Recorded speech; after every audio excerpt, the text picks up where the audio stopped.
*#0* দিয়ে জাস্ট আপনার ফোনে একটা কোড ডায়াল করবেন। ডায়াল করার সাথে, সাথে ভাই আপনি একটা জাদু দেখতে পারবেন। সেটা হলো আপনার ফোনে কোনো ধরনের সমস্যা আছে কিনা। অর্থাৎ আপনার ফোনে যে সেন্সর রয়েছে সেটা ঠিক আছে কিনা, আপনার টাচ ঠিক আছে কিনা, আপনার স্পিকার ঠিক আছে কিনা, অর্থাৎ সব ডিটেইলস কিন্তু আপনি এই কোডটা ডায়াল করে ভাই সবকিছু ভাই জানতে পারবেন। আমি যদি মনে করেন এই যে দেখতে পাচ্ছেন স্পিকার, এখানে একবার ক্লিক করে দিলাম। ক্লিক করলে দেখেন আমার স্পিকার কিন্তু ঠিক আছে। দেখেন একটা সাউন্ড কিন্তু হচ্ছে। এরপর মনে করেন আপনার ফোনে যে সেন্সর রয়েছে জাস্ট এটা ঠিক আছে কিনা, জাস্ট একবার আপনি ক্লিক করবেন।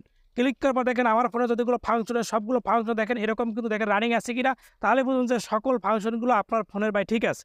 এরপরে যদি আপনি একটু ব্যাগের দিকে যান, দুইবার প্রেস করতে হবে, ১, ২ দুইবার প্রেস না করলে কিন্তু ব্যাগে যেতে পারবেন না। এরপর মনে করেন আপনার ফোনে যে টাচ রয়েছে, টাচ ঠিক আছে কিনা, জাস্ট আমি টাচ হবে ক্লিক করলাম। ক্লিক করে একটা রেখা চলে আসে, এই রেখাটা জাস্ট আপনি সম্পূর্ণ পূরণ করবেন। অংশটা কিন্তু পূরণ করে দিলাম। এই যে দেখতে পাচ্ছেন, এই যে এরকম রেখাটা আপনি টেনে পূরণ করে দিবেন। এই যে পূরণ করে দিলাম। দেখেন আমার কিন্তু ফোনের টাচ ভাই ঠিক